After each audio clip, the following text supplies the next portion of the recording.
Hey guys, William Furno here today with another LEGO Hero Factory Classic review. Now in this video, I'm not going to state what I've stated in the previous videos because I know that's probably going to get boring for all of you.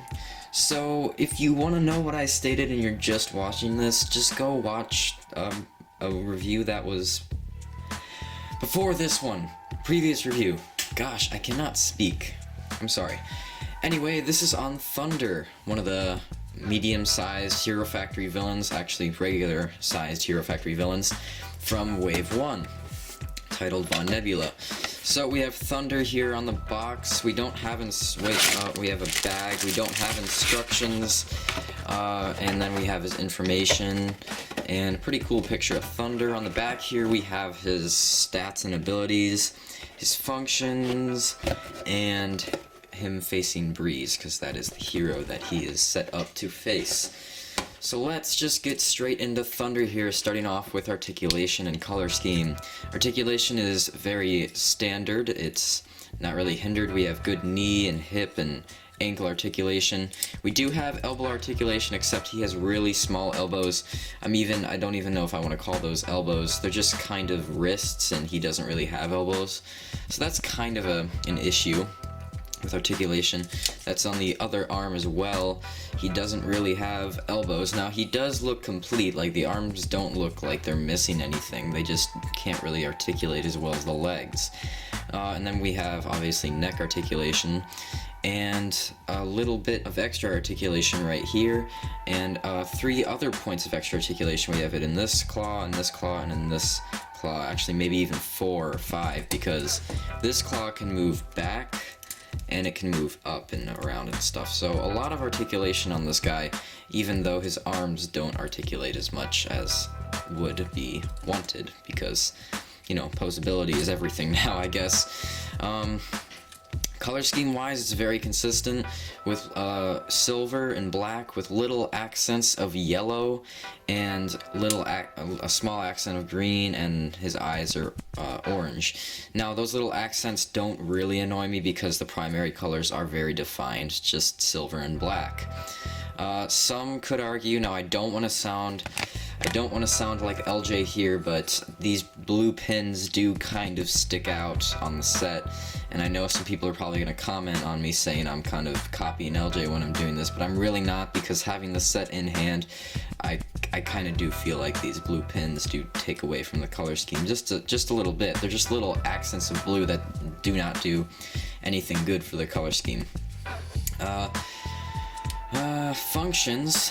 Function-wise, he has this sphere shooter. Oh gosh. Oh no.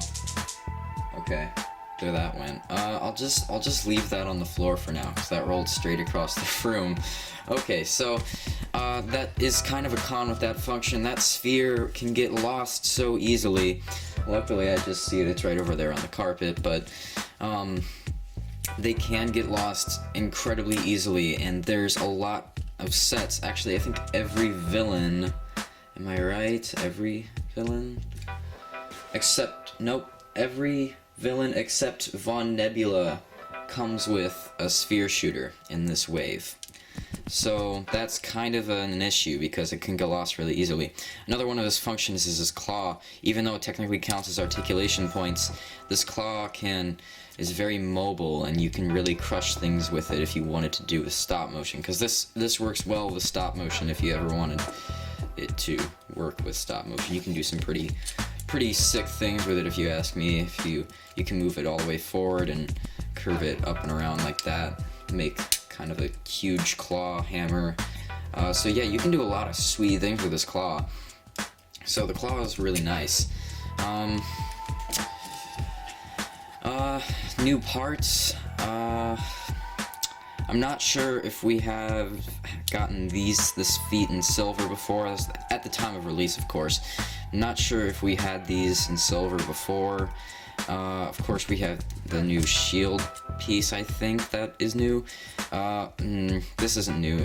It might be a recolor, but I'm pretty sure we got this in silver before. This might be a recolor in pearl dark gray or silver. Again, I feel like I've seen it before, just maybe in a lighter shade of silver. This new claw piece and of course the new mask and the new torso.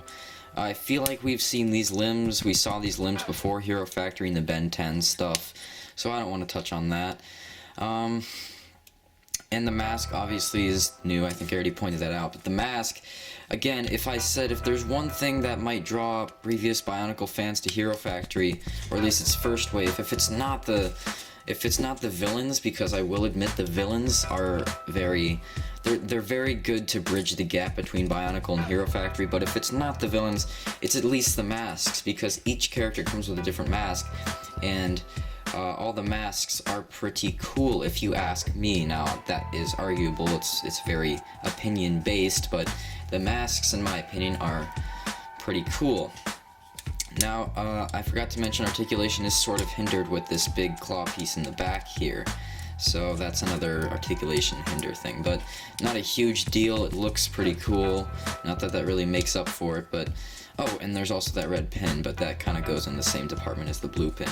And I'm sorry if I mess up or if I forget stuff with these guys and I just forget to touch on it and I touch on it later in the review.